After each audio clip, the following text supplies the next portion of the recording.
প্রতিটা হিন্দু পরিবারের একটাই চাহিদা, সারা জীবনে একবার যেন তারাপীঠে মায়ের দর্শন করে আসতে পারেন। তাই আমরাও চলে গিয়েছিলাম তারাপীঠে। তার ভিডিও তো আপনারা আগেই দেখেছেন। অনেকখানি সময় পরে আবার নতুন ভিডিও দিলাম।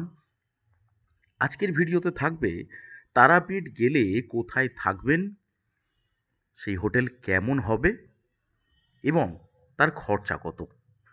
আমরা এবারে গিয়ে যে হোটেলে ছিলাম তার ডিটেল নিয়ে আজকের ভিডিও।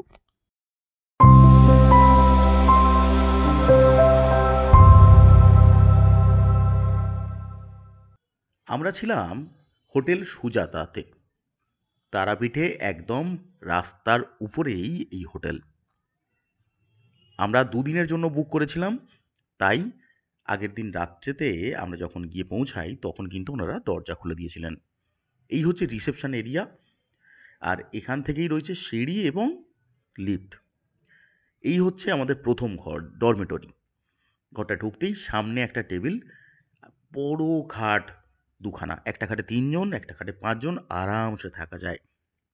পাশে একটা সোফা সেট, বড় সাইজের একটা এসি, এখানে একটা ডাইনিং টেবিল, একটা আলমারি, একটা টিভি, যদিও সাইজে ছোট, যাই হোক।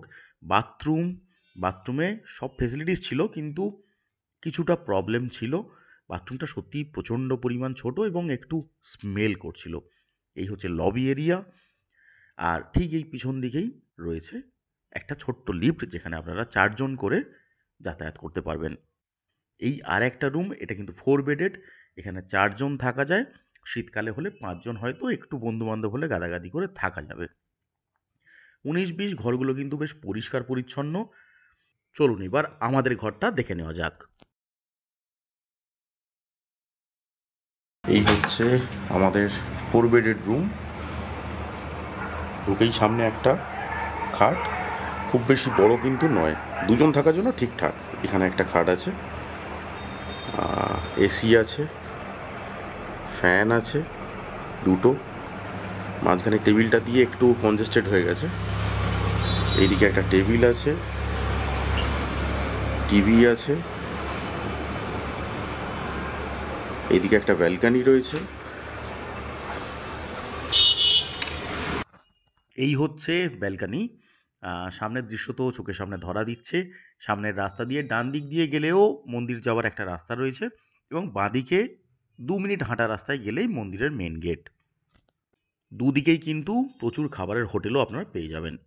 এই হচ্ছে আমাদের ঘরের বাথরুম, বেশ পরিষ্কার পরিচ্ছন্ন, খুব সুন্দর। এখানে কোনো রকম কোনো স্মেল ছিল না, বা একদম নতুন হয়েছে সেটা দেখে বোঝা যাচ্ছে। কমোড ছিল একদম নতুন, গিজার ছিল, সব কিছু খুব সুন্দর কাজও করেছে।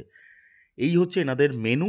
আপনারা যদি চান এখানে লাঞ্চ বা ডিনার করতে, সেক্ষেত্রে এই মেনু দেখে এখানে অর্ডারও দিয়ে দিতে পারেন। আমরা যদিও বাইরে খেয়েছিলাম, যাতে একটু সাশ্রয় হয় সেই জন্য। আপনারা খাবারের মেনু দেখতে থাকুন, আমি ততক্ষণ একটু খেয়ে আসি। টাটা।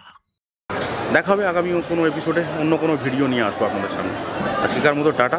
যারা যারা আমার চ্যানেল দেখছেন অথচ এখনও পর্যন্ত চ্যানেলটা সাবস্ক্রাইব করেননি, তারা চাইলে চ্যানেলটা সাবস্ক্রাইব করতে পারেন, আর চাইলে পাশে থাকা বেল আইকনটা প্রেস করে দেবেন, তাহলে কোনো নোটিফিকেশান আমি ভিডিও আপলোড করলেই আপনাদের কাছে চলে যাবে।